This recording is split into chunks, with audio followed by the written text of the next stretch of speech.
Ambani news TV ವೀಕ್ಷಕರಿಗೆ ನಮಸ್ಕಾರ. ಶಿಡ್ಲಘಟ್ಟ ನಗರಕ್ಕೆ ಪೊಲೀಸ್ ಮಹಾನಿರ್ದೇಶಕ ಹಾಗೂ ಹಿರಿಯ ಐಪಿಎಸ್ ಅಧಿಕಾರಿ ಅರುಣ್ ಚಕ್ರವರ್ತಿ ಭೇಟಿ ನೀಡಿ ವಿದ್ಯಾರ್ಥಿಗಳೊಂದಿಗೆ ಮಹತ್ವದ ಸಂವಾದ ನಡೆಸಿದರು. ನಗರದ ದಿ ಕ್ರೆಸೆಂಟ್ ಶಾಲೆಯಲ್ಲಿ ನೂತನ ಕಟ್ಟಡ ನಿರ್ಮಾಣಕ್ಕೆ ಚಾಲನೆ ನೀಡಿ ಮಾತನಾಡಿದ ಅವರು, ಮಕ್ಕಳು ಮುಂದೆ ಯಾವುದೇ ಕ್ಷೇತ್ರಕ್ಕೆ ಹೋದರೂ ಉತ್ತಮ ವ್ಯಕ್ತಿತ್ವ, ಶಿಸ್ತು ಮತ್ತು ನಾಗರಿಕ ಪ್ರಜ್ಞೆಯನ್ನು ಬೆಳೆಸಿಕೊಳ್ಳಬೇಕು. ಐಎಎಸ್, ಐಪಿಎಸ್, ಉದ್ಯಮಿ ಅಥವಾ ರಾಜಕಾರಣಿಯಾಗುವ ಮೊದಲು ಉತ್ತಮ ನಾಗರಿಕರಾಗಿ ಸಮಾಜಕ್ಕೆ ಕೊಡುಗೆ ನೀಡುವ ಮನೋಭಾವ ಬೆಳೆಸಿಕೊಳ್ಳಬೇಕು ಎಂದು ಕರೆ ನೀಡಿದರು. ತಮ್ಮ ಜೀವನದಲ್ಲಿ ಶಿಕ್ಷಕರು ನೀಡಿದ ಮಾರ್ಗದರ್ಶನವನ್ನು ಸ್ಮರಿಸಿದ ಅವರು, ತಂದೆ ತಾಯಿಯಷ್ಟೇ ಗುರುಗಳ ಪಾತ್ರವು ಅತ್ಯಂತ ಮಹತ್ವದ್ದಾಗಿದೆ ಎಂದರು. ಕಾರ್ಯಕ್ರಮದಲ್ಲಿ ಬೆಂಗಳೂರು ಕಾನೂನು ಮಹಾವಿದ್ಯಾಲಯದ ಪ್ರಗತಿಪರ ಚಿಂತಕ ರಾಜಣ್ಣ ಎಸ್ಎಂ ಮಾತನಾಡಿ, ನಾಗರಿಕತ್ವ ಎಂದರೆ ಕೇವಲ ಹಕ್ಕುಗಳನ್ನು ಅನುಭವಿಸುವುದಲ್ಲ, ಸಮಾಜದ ಬಗ್ಗೆ ಕಾಳಜಿ, ಕಾನೂನು ಶಿಸ್ತಿನ ಗೌರವ ಹಾಗೂ ಇತರರಿಗೆ ನೆರವಾಗುವ ಮನೋಭಾವವು ನಾಗರಿಕತ್ವದ ಭಾಗವಾಗಿದೆ ಎಂದು ತಿಳಿಸಿದರು. ದಿ ಕ್ರೆಸೆಂಟ್ ಶಾಲೆಯ ಕಾರ್ಯದರ್ಶಿ ಮಹಮ್ಮದ್ ತಮೀಮ್ ಅನ್ಸಾರಿ ಮಾತನಾಡಿ, ವಿದ್ಯಾರ್ಥಿಗಳು ಯುಪಿಎಸ್ಸಿ ಪರೀಕ್ಷೆಯಲ್ಲಿ ಯಶಸ್ಸು ಪಡೆದು ಉನ್ನತ ಸ್ಥಾನಗಳಿಗೆ ಏರಬೇಕು ಮತ್ತು ಮುಂದಿನ ದಿನಗಳಲ್ಲಿ ತಾವೇ ಗುರುಗಳಾಗಿ ತಮ್ಮ ಅನುಭವವನ್ನು ಸಮಾಜದೊಂದಿಗೆ ಹಂಚಿಕೊಳ್ಳಬೇಕು ಎಂದು ಆಶಿಸಿದರು. ಇದೇ ಸಂದರ್ಭದಲ್ಲಿ ಅರುಣ್ ಚಕ್ರವರ್ತಿ ಅವರು ಶಿಡ್ಲಘಟ್ಟದ ಅಂಧ ಮಕ್ಕಳ ಶಾಲೆಗೆ ಭೇಟಿ ನೀಡಿ ಮಕ್ಕಳೊಂದಿಗೆ ಕೇಕ್ ಕತ್ತರಿಸುವ ಮೂಲಕ ತಮ್ಮ ಹುಟ್ಟುಹಬ್ಬವನ್ನು ಅರ್ಥಪೂರ್ಣವಾಗಿ ಆಚರಿಸಿಕೊಂಡರು. ಕಾರ್ಯಕ್ರಮದಲ್ಲಿ ಲಿಯೋ ಕ್ಲಬ್ ಅಧ್ಯಕ್ಷ ಶ್ರೀಕಾಂತ್, ದಂತವೈದ್ಯ ದಿಲೀಪ್, ನೋಟರಿ ಸಂಘದ ರಾಜ್ಯಾಧ್ಯಕ್ಷ T. Narayanaswamy, PSI Sunil Kumar, Leo Lokesh ಹಾಗೂ ಶಾಲೆಯ ಶಿಕ್ಷಕರು ಮತ್ತು ವಿದ್ಯಾರ್ಥಿಗಳು ಉಪಸ್ಥಿತರಿದ್ದರು. ಮಾನಸ್, ಶಿಡ್ಲಘಟ್ಟ ವರದಿ, ಅಂಬಾನಿ ನ್ಯೂಸ್ ಟಿವಿ. ಸಬ್ಸ್ಕ್ರೈಬ್ ಮಾಡಿ, ಸಪೋರ್ಟ್ ಮಾಡಿ. ಅಂಬಾನಿ ನ್ಯೂಸ್ ಟಿವಿ ನಿರಂತರ ಸುದ್ದಿಗಾಗಿ ನೋಡ್ತಾ ಇರಿ. ಶ್ರೇಷ್ಠ ಪ್ರಾಧ್ಯಾಪಕರು, ಶ್ರೇಷ್ಠ ಗುರುಗಳು ಸಿಕ್ಕಿದ್ರು. ಅದರಲ್ಲೊಬ್ಬರು ಎಸ್.ಎಂ. ರಾಜನ್ ಅವರು, ಮತ್ತೊಬ್ಬರಿದ್ದಾರೆ. ಎಸ್.ಎಂ. ರಾಜನ್ ಅವರು ನಮಗೆ ನನಗೆ ಪೊಲಿಟಿಕಲ್ ಸೈನ್ಸ್ ಹೇಳ್ಕೊಟ್ಟಂಥ ಮೇಷ್ಟ್ರು. ಮತ್ತೊಬ್ಬರು H.K. ಮೌಳೇಶ್ ಅಂತ, is also from this taluk. ಅವರು ಸಹ ಇದೇ ತಾಲೂಕಿನವರು. ಇಲ್ಲಿಂದ ಒಂದು 3-4 ಕಿಲೋಮೀಟರ್ ದೂರದಲ್ಲಿರುವಂಥ ಒಂದು ಯಾವ ಸ್ಥಳದ ಹನುಮಂತಪುರ ಅನ್ನೋ ಹಳ್ಳಿಯಿಂದ ಅವರು ಸಹ ಇದ್ದಾರೆ. ಅವರು H.K. ಮೌಳೇಶ್ ನನಗೆ ಸಮಾಜಶಾಸ್ತ್ರ ಹೇಳ್ಕೊಟ್ಟಂಥ ಗುರುಗಳು. ಅದಲ್ಲದೆ ನಮ್ಮ ಇಡೀ ನ್ಯಾಷನಲ್ ಕಾಲೇಜ್ ವಿದ್ಯಾಸಂಸ್ಥೆಗೆ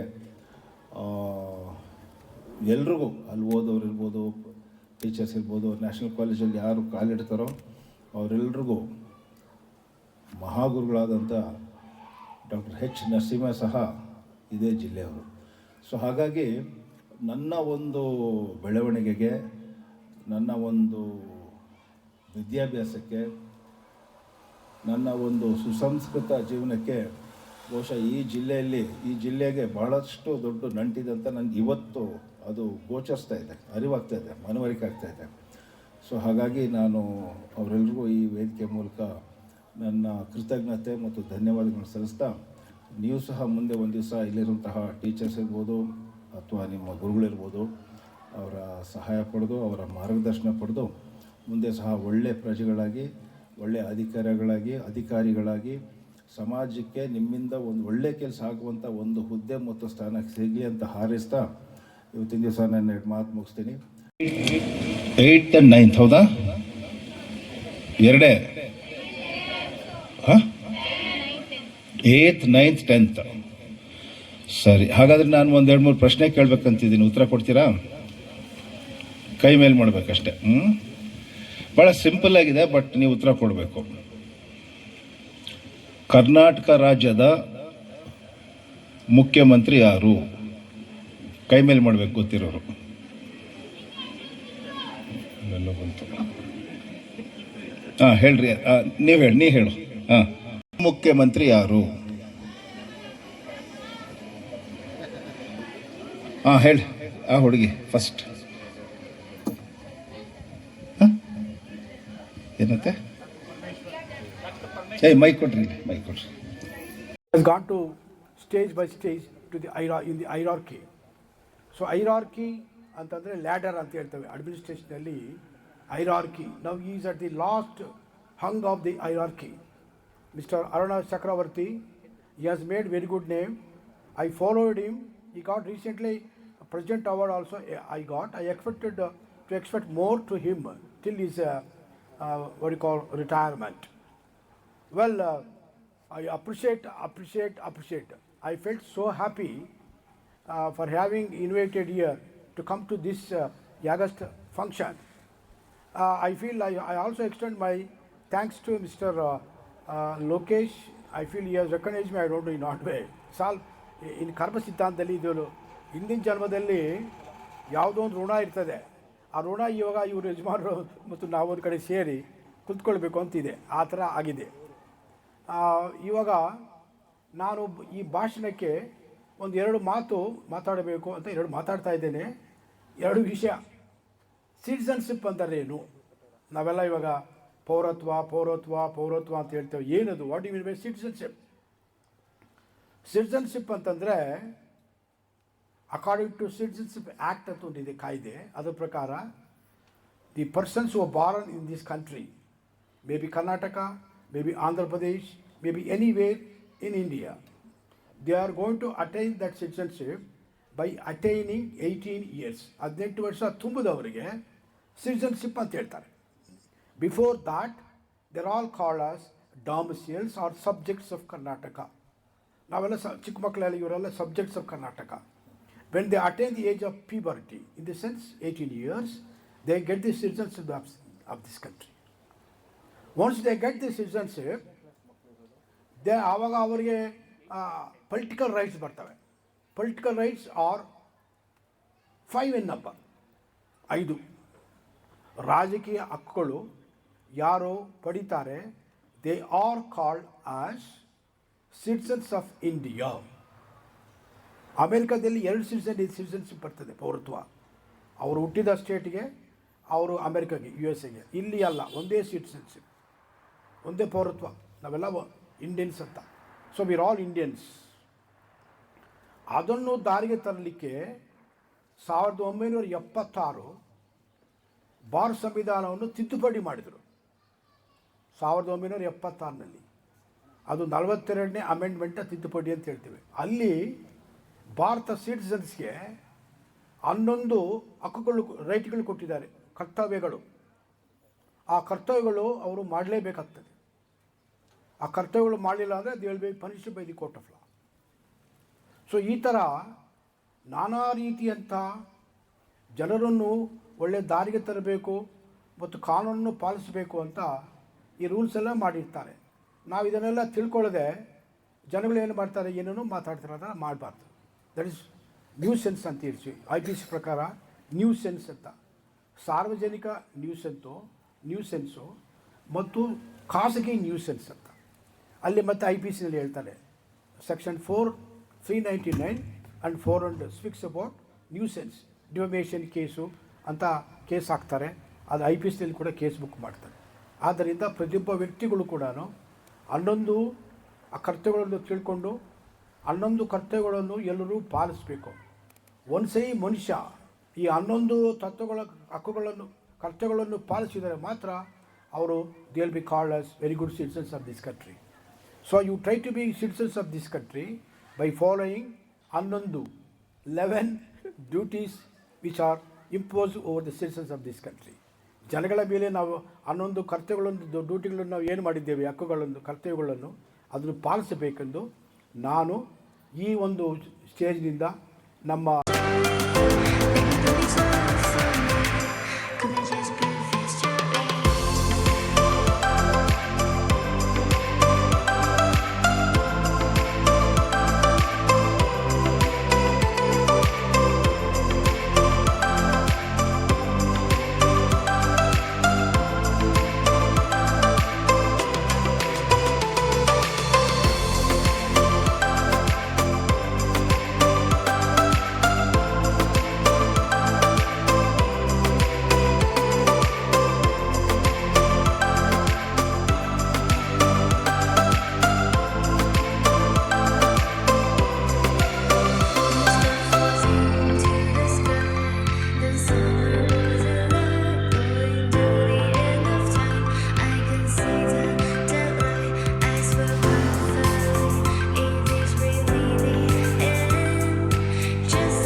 ಆದರೆ ಸಾರ್ ಬಂದ್ಬಿಟ್ಟು ನನಗಿಂತ ಜಾಸ್ತಿ ಇಲ್ಲಿ ಈ ವೇದಿಕೆ ಮೇಲೆ ಒಬ್ಬರು ಹಾಸನರಾಗಬೇಕು, ನನಗಿಂತ ಉತ್ತಮ ಸ್ಥಾನದಲ್ಲಿದ್ದಾರೆ, ಅವ್ರು ಬೇರೆ ಯಾರಲ್ಲ ನನ್ನ ಗುರುಗಳು ಅಂತ ಹೇಳ್ಬಿಟ್ಟು ಅವ್ರ ಜಾಗ ಅವ್ರಿಗೆ ಬಿಟ್ಕೊಟ್ಟಿದ್ದಾರೆ.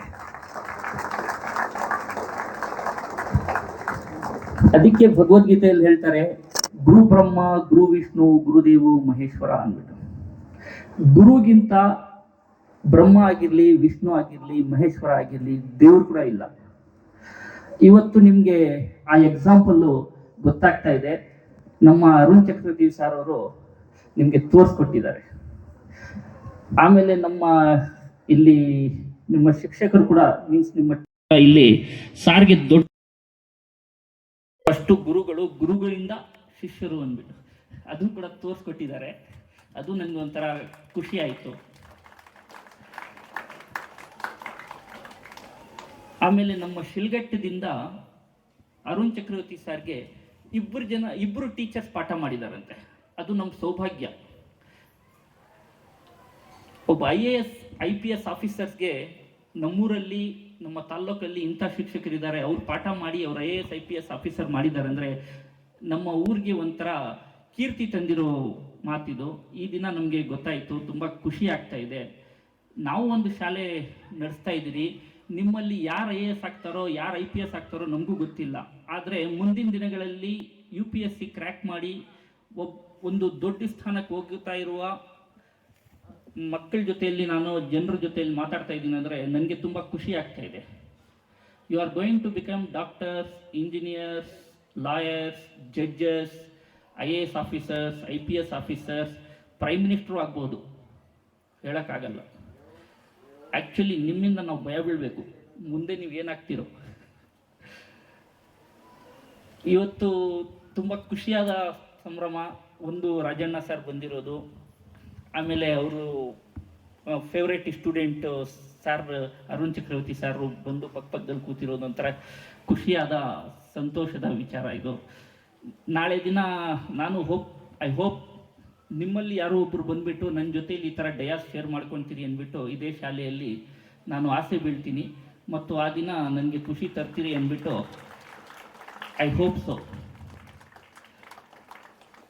ಇವತ್ತೇ ನೀವು ನಿಮ್ಮೊಟ್ಟಿಗೆ ನೀವು ಪ್ರಾಮಿಸ್ ಮಾಡ್ಕೊಳ್ಳಿ, ಒಂದಿನ ನಾನು ತಮೀಮ್ ಸರ್ ಜೊತೆಲಿ ಡಯಾಸ್ ಶೇರ್ ಮಾಡ್ಕೊಳ್ಬೇಕು. ಇದೇ ಥರ ಒಂದು ಕಾಲದಲ್ಲಿ ನಾನು ಕೆಳಗಡೆ ಕೂತಿದ್ದೆ, ಅವ್ರ ಮೇಲೆ ಕೂತಿದ್ರು, ಒಂದಿನ ಅವ್ರ ಜೊತೆಲಿ ಕೂತ್ಕೊಳ್ಬೇಕು ಅಂದ್ಬಿಟ್ಟು ಈ ದಿನನೇ ನೀವು ಪ್ರಾಮಿಸ್ ಮಾಡ್ಕೊಳ್ಳಿ.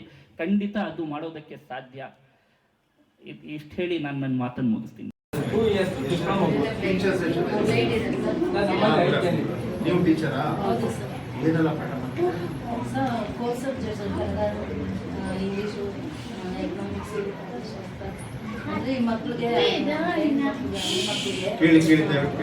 ಹೆಣ್ಮಕ್ಳಿಗೆ ನಾರ್ಮಲ್ ಸ್ಕ್ರಿಪ್ಟ್ ಎಲ್ಲ ಬರೆಯೋಕ್ಕಾಗಲ್ಲ ಸರ್. ಅದಕ್ಕೆ ಅವ್ರದ್ದೇ ಆದ ನಮ್ಮದೇ ಆದ ಪ್ರೇಯರ್ ವೀಕ್ ಅಂತಿದೆ.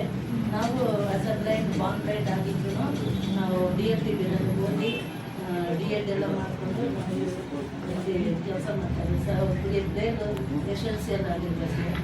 1 2 3 4 5 6 ಎಂಬೋಸ್ ರಿಕಾರ್ಡ್ಸು ಅದು ಅದರಿಂದ ಇಂಥ ಮಕ್ಕಳಿಗೆ ಬುಕ್ಸ್ ಎಲ್ಲ ಬಂದಿದೆ. ಈಗ ಬ್ರೈಲು ಸ್ಪೆಷಲ್ ಆಗಿ ಹೇಳ್ಕೊಡ್ತೀವಿ.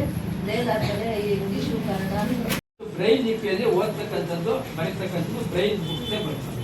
ಸಪ್ರೇಟ್ ಅವರಿಗೇನೆ ಸೇಮ್ ನಮ್ಮ ರಾಜ್ಯ ಸಿಲೆಬಸ್ಸೇನೆ ಮೈಸೂರು ಬ್ರೈಲ್ ಮುದ್ರಣಾಲಯ ಇದೆ, ಅಲ್ಲಿಂದ ನಾವು ಬುಕ್ಸ್ ಅನ್ನ ತರಿಸ್ಕೊಡ್ತೀವಿ.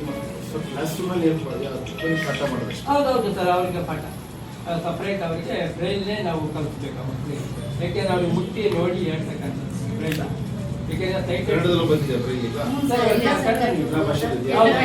ಕನ್ನಡ, ಇಂಗ್ಲೀಷು, ಹಿಂದಿ ಎಲ್ಲ ಇಂಗ್ಲೀಷು, ತೆಲುಗು, ತಮಿಳು, ಮಲಯಾಳಿ ಎಲ್ಲ ಒಂದೇ, ಡಾಟ್ಸ್ ಎಲ್ಲ ಒಂದೇ, ಭಾಷೆ ಮಾತ್ರ ಬೇರೆ ಅಷ್ಟೇ.